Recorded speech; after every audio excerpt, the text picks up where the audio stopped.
दोस्तों और देश प्रेमी नमस्कार। सबसे पहले आज की तमाम बड़ी खबरों और ब्रेकिंग न्यूज पर एक नजर डालते हैं। सबसे बड़ी खबर बिहार से आ रही कि लालू रिटर्न इन बिहार। पिछड़ी जाति के विधायकों को एकजुट करने और सियासी तिकड़म में माहिर है लालू प्रसाद। क्या इसलिए सत्ता पक्ष डरना लग रहा है? नतीजों के बाद बंगाल में दल बदल की राजनीति चल रही है। और जी हाँ दोस्तों, पुरुषों की सेक्स लाइफ को प्रभावित कर रहा है कोविड। नपुंसकता भी साइड इफेक्ट के तौर पर सामने आई है। देश में कोरोना संकट पर लेटेस्ट खबर। गूगल ने भारती से माफी क्यों मांगी? तीसरी लहर से बच्चों को डरना नहीं, बचाना है। इनके अलावा और भी महत्वपूर्ण खबरों पर चर्चा करेंगे। बने रहिएगा मेरे साथ और पूरा वीडियो को लास्ट तक देखते रहिएगा।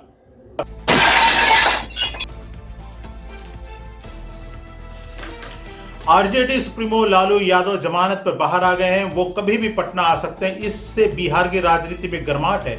वहीं लालू यादव के तिकड़म और पिछड़ी जाति के विधायकों को गोलबंद करने की क्षमता से अटकलबाजी भी शुरू हो गई है।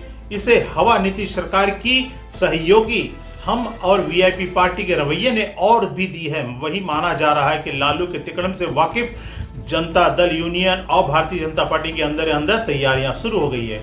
बीजेपी के एक तो नहीं बल्कि 33 विधायक ऐसे हैं जो दोबारा सत्तासीन तृणमूल कांग्रेस में जाना चाहते हैं। चुनाव के पहले टीएमसी से भी 33 विधायक ऐसे थे जो बीजेपी में शामिल हो गए, जिनमें से 13 को टिकट मिली थी। दावा किया जा रहा है कि अब 33 विधायक टीएमसी के संपर्क में ही हैं। इसके अलावा बीजेपी के राष्ट्रीय उपाध्यक्ष मुकुल राय के बेटे शुभ्रांशु भी तृणमूल ज्वाइन करना चाहते हैं। कोरोना वायरस की दूसरी लहर में उसके साथ आए लक्षणों को लेकर नई नई बातें सामने आ रही है। अब नई रिसर्च में पता चला है कि पुरुषों की सेक्स लाइफ में भी कोविड-19 से प्रभावित हो रही है। स्टडी के अनुसार कोरोना की वजह से पुरुषों में इरेक्टाइल डिसफंक्शन यानी नपुंसकता देखी जा रही है। इसकी वजह पोस्ट कोविड स्ट्रेस, डिप्रेशन के साथ साथ कुछ हद तक शरीर के अंदर होने वाली बदलाव भी शामिल है। हमने इन स्टडी पर कुछ विशेषज्ञों से बात की ताकि समझा जा सके यह क्यों हो रहा है और किस हद तक पुरुषों की सेक्स ड्राइव प्रभावित हो रही है। इसके लिए दोस्तों हम एक स्पेशल वीडियो बनाएंगे। देश में कोरोना का असर कम होने का सिलसिला जारी है। गुरुवार को 1,31,280 नए मरीज मिले, 2,05,000 से ज्यादा ठीक हो गए और 2,705 की मौत हो गई है। अब खबर पढ़ते हैं हम गूगल के बारे में। सर्च इंजन गूगल ने कन्नड़ को भारत की सबसे भद्दी भाषा बताया था, जिसके चलते उसे लगातार आलोचनाओं का सामना करना पड़ रहा है। इसके बाद गुरुवार को गूगल इंडिया के प्रवक्ता ने बयान देकर भारतीयों से माफी मांग ली। उन्होंने कहा यह सिर्फ टेक्निकल गलती है, यह कंपनी की अपनी कोई सोच नहीं है। कोरोना की तीसरी लहर बच्चों पर काफी नेगेटिव असर डालेगी। इसे लेकर परिजन खास चिंतित हैं। बच्चों को कोरोना से कैसे बचाया जा सकता है, इनकी इम्यूनिटी कैसे बढ़ाई जा सकती है और माता पिता ऐसे क्या कर रहे हैं कि बच्चों को बीमारी से दूर रखा जा सके। इसके लिए मैं एक खास वीडियो बनाऊंगा आज शाम तक। आप प्लीज इसको देखिएगा। अपने बच्चों को आप किस प्रकार से बचा सकते हैं वो एक खास वीडियो है। प्रधानमंत्री नरेंद्र मोदी ने गुरुवार रात अमेरिकी उपराष्ट्रपति कमला हैरिस से बातचीत की। न्यूज एजेंसी के मुताबिक यह बातचीत हैरिस की पहली पहल पर हुई है। बातचीत के दौरान दोनों देशों के रिश्ते मजबूत करने पर विचार हुआ। इस दौरान मोदी ने कोरोना के हालत सुधारने पर हैरिस को भारत आने का न्योता भी दिया है। केंद्र पश्चिम बंगाल सरकार के बीच का विवाद मुख्य मुद्दा रहे। मुख्यमंत्री ममता बनर्जी के सलाहकार और राज्य के पूर्व चीफ सेक्रेटरी अल्पन बंदोपाध्याय ने केंद्र सरकार के नोटिस का जवाब भेज दिया। अल्पन ने अपने जवाब में लिखा है कि मैंने मुख्यमंत्री के निर्देशों का पालन किया है। महाराष्ट्र में लॉकडाउन हटाने को लेकर गुरुवार को भ्रम की स्थिति बन गई है। राज्य के डिजास्टर मैनेजमेंट मंत्री विजय वडेट्टीवार ने मुख्यमंत्री उद्धव ठाकरे के साथ हुई हाई लेवल मीटिंग के बाद मीडिया में अनलॉक की बात कही। वडेट्टीवार ने कहा कि महाराष्ट्र की 5 चरणों में अनलॉक करने का फैसला लिया गया। इस बयान के करीब 4 घंटे में महाराष्ट्र सरकार ने स्पष्ट किया है कि अभी राज्य में कहीं भी अनलॉक का फैसला नहीं लिया गया है। Central board of secondary education CBSE ने अपने सभी संबद्ध स्कूलों में क्लास 6 के बाद से स्टूडेंट्स के लिए कोडिंग और डेटा साइंस कोर्स की शुरुआत की है। इससे सिलेबस को बनाने के लिए सीबीएसई ने माइक्रोसॉफ्ट के साथ भागीदारी की। इसके तहत कक्षा 6 से 8 के लिए कोडिंग शुरू की जाएगी और डेटा साइंस का कोर्स कक्षा 8 से 12 के लिए होगा। इन विषयों का एकेडमिक ईयर 2021-22 से स्किलिंग सब्जेक्ट्स के रूप में पेश किया जाएगा। मुंबई के पास ठाणे के बदलापुर में गुरुवार रात एक फैक्ट्री में गैस रिसाव होने से लोगों में अफरा तफरी मच गई। यह गैस 3 किलोमीटर तक के इलाके में फैल गई है। इसके बाद स्थानीय लोगों को सांस लेने में दिक्कत होने लगी। कईयों ने आंखों में जलन की शिकायत भी की है। राष्ट्रीय स्वयंसेवक संघ आरएसएस के प्रमुख मोहन भागवत गुरुवार को दिल्ली पहुंचे। उनका दौरा ऐसे समय हो रहा है जब यूपी में संगठन और सरकार में बदलाव की आहट सुनाई दे रही है। बताया जा रहा है कि पहले दिन संघ के बैठक में सर कार्यवाह दत्तात्रेय हसबोले समेत 4 वरिष्ठ पदाधिकारियां मौजूद थे। सूत्रों की माने तो आरएसएस चीफ की बैठक में हसबोले ने लखनऊ से जुटाया गया अपना फीडबैक साझा किया। वह हाल ही में यूपी के 4 दिवसीय दौरे पर लौटे थे। लखनऊ में उन्होंने अलग अलग बैठकें की थी। बताया जा रहा है कि भाजपा के संगठन महामंत्री बी.एल. संतोष भी मोहन भागवत से मिल सकते हैं। आईआईटी कानपुर में देश का पहला इंस्टीट्यूट बनने जा रहा है जहां ई मास्टर्स की डिग्री शुरू होगी।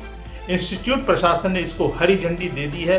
यहां cyber security, communication, power sector regulations, economics and management और commodity markets and risk management जैसे सब्जेक्ट्स ऑनलाइन पढ़ाए जाएंगे। इसकी पढ़ाई पूरी करने वाले स्टूडेंट्स आईआईटी की तरफ से ई मास्टर्स की डिग्री दी जाएगी। कोरोना काल में राहत और बोर्ड परीक्षाओं पर फैसला करने के लिए बुलाए गए गहलोत कैबिनेट की कल की बैठक में मंत्रियों के भिड़ने से हुई फजीहत के बाद रातों रात डैमेज कंट्रोल की कवायद की गई। मुख्यमंत्री अशोक गहलोत ने यूडीएच मंत्री शांति धारीवाल और कांग्रेस प्रदेशाध्यक्ष गोविंद सिंह डोटासरा से बात कर समझाया है। मंत्रियों के भिड़ने के मामले की गूंज दिल्ली तक होने के बाद डोटासरा और धारीवाल ने चुप्पी साध ली है। कांग्रेस प्रभारी अजय माकन ने भी पूरे मामले की रिपोर्ट लेकर पूरा विवाद तत्काल खत्म करने को कहा है। कोरोना का खतरा भी टला नहीं है।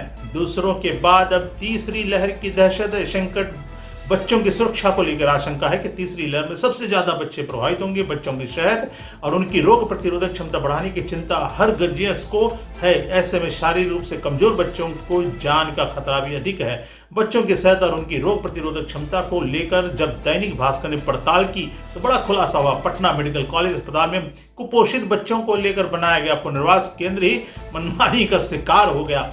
बच्चों के लिए आया खाने का सामान बाहर खुले में फेंक दिया जाता है या फिर जला दिया जाता है। बक्सर के एकटागुड़ा की रहने वाली नैना सिंह धाकड़ ने 1 जून को दुनिया की सबसे ऊंची चोटी माउंट एवरेस्ट फतह कर ली। ऐसा करने वाली वह छत्तीसगढ़ की पहली युवती है। काठमांडू से नैना ने दैनिक भास्कर से बात की और कहा कि उसका सपना पूरा हो गया। उसने एवरेस्ट से जगदलपुर कलेक्टर और छत्तीसगढ़ की जनता का शुक्रिया अदा किया। रायपुर से होकर गुजरने वाली कुल 10 ट्रेनें कैंसिल कर दी गई है। इसमें रायपुर से विशाखापट्टनम जाने वाली एक्सप्रेस के अलावा उड़ीसा और एमपी जाने वाली कुछ पैसेंजर और मेमू ट्रेनें भी शामिल है। कोरोना के खतरे और यात्रियों की कम संख्या की वजह से रेलवे ने फिलहाल इन ट्रेनों को रद्द करने का फैसला कर दिया। हालांकि रेलवे ने कुछ ट्रेनों की सर्विस बढ़ाई है। पंजाब के सीएम अमरिंदर सिंह और कांग्रेस विधायक नवजोत सिंह सिद्धू की लड़ाई दिल्ली के सड़कों तक आ गई है। वहीं दूसरी ओर दोनों की पत्नियों ने मैदान में उतरकर मोर्चा संभाल लिया। दोनों के बीच आरोप प्रत्यारोप शुरू हो गया। गुरुवार को प्रदेश के सीएम कैप्टन अमरिंदर सिंह अपना पक्ष रखने के लिए दिल्ली पहुंच चुके हैं। यहां वह कांग्रेस अध्यक्ष सोनिया गांधी से मिलेंगे और कमेटी के सामने भी पेश होंगे। दोस्तों, ये रही आज के इस समय की खास खबरें जो मैं आपको आप तक पहुंचाना चाहता था। आज का सीधा सवाल आपसे, क्या बिहार में जल्द ही मुख्यमंत्री बदल सकता है, यानी कि क्या सत्ता फेर होगी? नीचे कमेंट्स में जरूर आप अपना आंसर लिखें। वीडियो को लाइक करें, शेयर करें, फेसबुक और व्हाट्सएप पर अपने दोस्तों के साथ। चैनल को सब्सक्राइब करना न भूलें। बेल आइकॉन को जरूर दबाएं जिससे आपको अपडेटेड न्यूज मिलती रहे। Stay home, stay safe. जय हिंद, नमस्ते।